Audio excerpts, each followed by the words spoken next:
मुंबई हा महाराष्ट्र शासनाचा अंगीकृत व्यवसाय असून राज्य शासनाच्या कृषी विभागाअंतर्गत महामंडळ हे काम करत असतं। संभाजीनगर येथे आयोजित ॲग्रोवन कृषी प्रदर्शनामध्ये महामंडळाच्या वतीने सहप्रायोजकत्व स्वीकारलेलं असून या ठिकाणी महामंडळाच्या उपक्रमांबाबत संपूर्ण माहिती या संभाजीनगरच्या विभागीय कार्यालयाच्या वतीने आम्ही देत असतो। मी रवींद्र पाटील या ठिकाणी विभागीय व्यवस्थापक म्हणून काम करत आहे। महामंडळाच्या जे काही उपक्रम आहेत त्यामध्ये प्रामुख्याने खते विभागाच्या माध्यमातून शेतकऱ्यांपर्यंत अनुदानित खते पुरवणं, शासनाच्या विविध योजनांच्या माध्यमातून खते पुरवणं, कीटकनाशके विभागाच्या माध्यमातून शासनाच्या ज्याही काही योजना असतील त्या योजनांच्या माध्यमातून शेतकऱ्यांपर्यंत कीटकनाशकं अनुदानावर पुरवणं, तसंच पशुखाद्य विभागाच्या माध्यमातून पशुखाद्य हे आम्ही खुल्या बाजारामध्ये पशुखाद्य हे जनावरांच्या दृष्टीने किती महत्त्वाचं आहे, जनावरांच्या आरोग्यासाठी किती महत्त्वाचं आहे हे शेतकऱ्यांपर्यंत किंवा पशुपालकांपर्यंत पोहोचवून त्याचं प्रसिद्धी आणि विक्रीचं देखील काम करत असतो। त्याचप्रमाणे कृषी अभियांत्रिकी हा जो आमचा एक विभाग आहे, या अभियांत्रिकी विभागाच्या माध्यमातून शेतीमध्ये जे जे काही नवीन बदल होतात ते नवीन बदल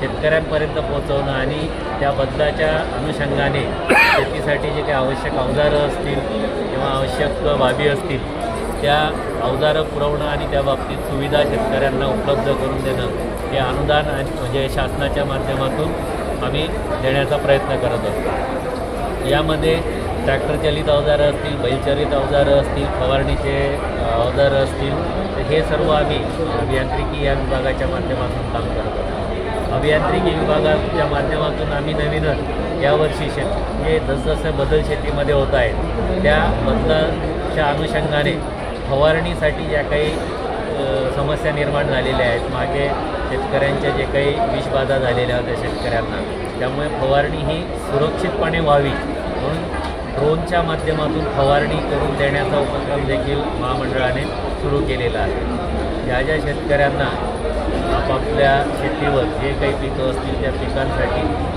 ड्रोनच्या माध्यमातून फवारणी देखील आम्ही करून देत असतो। त्याचप्रमाणे पुढचा जो आमचा विभाग आहे तो नोगा विभाग। या नोगा विभागाअंतर्गत जे अन्नप्रक्रिया जे काही उद्योग आहे, अन्नप्रक्रिया उद्योग कशा पद्धतीने काम करतो हे एक मॉडेल म्हणून आमचा नोगा विभाग काम करतो। त्यामध्ये फळांवर प्रक्रिया करून त्यापासून जाम, ज्युसेस, स्क्वॅश या प्रकारचे अन्नपदार्थ आम्ही तयार करून विक्रीसाठी खुल्या बाजारामध्ये उपलब्ध करून देतो। नोगा विभागाच्या माध्यमातून आम्ही नागपूरला जे काही आमचं युनिट आहे त्या ठिकाणी फूड इन्क्युबेशन सेंटर उभारलेलं आहे। त्या फूड इन्क्युबेशन सेंटरच्या माध्यमातून ते आम्ही या उद्योगासाठी सुविधा उपलब्ध करून देतो। नवीनच यावर्षी आम्ही जे फूड प्रोसेसिंग करत असताना जे मोठमोठे उद्योग उभारावे लागतात त्यासाठी